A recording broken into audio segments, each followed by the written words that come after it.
मंगलवार व्रत की कथा इस प्रकार से है। प्राचीन समय में ऋषिनगर में केशवदत्त ब्राह्मण अपनी पत्नी अंजलि के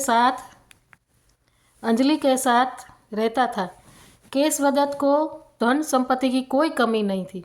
सभी लोग केशवदत्त का सम्मान करते थे, लेकिन कोई संतान नहीं होने के कारण केशवदत्त बहुत चिंतित रहा करता था। पुत्र प्राप्ति की इच्छा से दोनों पति पत्नी प्रत्येक मंगलवार को मंदिर में जाकर हनुमान जी की पूजा करते थे। विधिवत मंगलवार का व्रत करते हुए उन लोगों को कई वर्ष बीत गए, पर उन्हें संतान की प्राप्ति नहीं हुई। केशवदत्त बहुत निराश हो गया, लेकिन उन्हें व्रत करना नहीं छोड़ा। कुछ दिनों के पश्चात केशवदत्त पवनपुत्र हनुमान जी की सेवा करने के लिए अपना घर बार छोड़ जंगल चला गया। उसकी धर्मपत्नी अंजलि में ही रहकर मंगलवार का व्रत करने लगी। इस प्रकार से दोनों पति पत्नी पुत्र प्राप्ति की इच्छा से मंगलवार का व्रत करने लगे। एक दिन अंजलि ने मंगलवार को व्रत रखा, लेकिन किसी कारणवश उस दिन वह हनुमान जी को भोग नहीं लगा सकी और सूर्यास्त के बाद भूखी सो गई।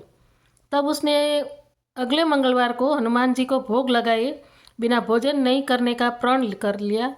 6 दिन तक वह भूखी प्यासी रही। 7वें दिन मंगलवार को अंजलि ने हनुमान जी की विधिवत रूप से पूजा अर्चना की, लेकिन तभी भूख प्यास के कारण वह बेहोश हो गई।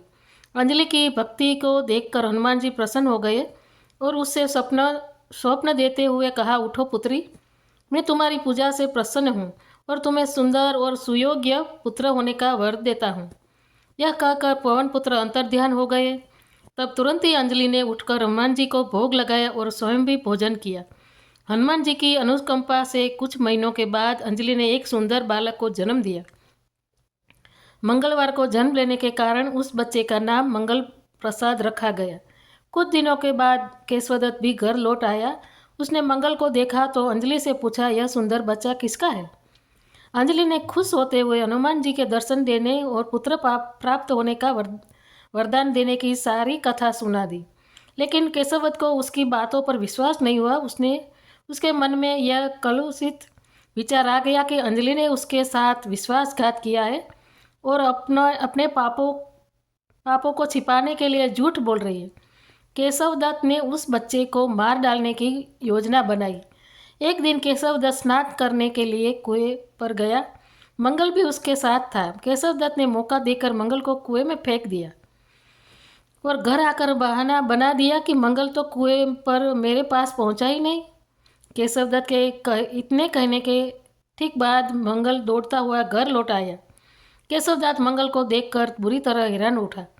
उसी रात हनुमान जी ने केशवदत्त को स्वप्न में दर्शन देते हुए कहा, तुम दोनों के मंगलवार के व्रत करने से प्रसन्न होकर पुत्र जन्म का वर मैंने प्रदान किया था, फिर तुम अपनी पत्नी को उल्टा क्यों समझते हो? उसी समय केशवदत्त ने अंजलि को जागा कर उससे क्षमा मांगते हुए सपने में हनुमान जी के दर्शन देने की सारी कहानी सुनाई। केशवदत्त ने अपने बेटे को हृदय से लगाकर बहुत प्यार किया। उस दिन के बाद सभी आनंदपूर्वक रहने लगे। मंगलवार का विधिव्रत करने से केशवदत्त और उनके परिवार के सभी कष्ट दूर हो गए।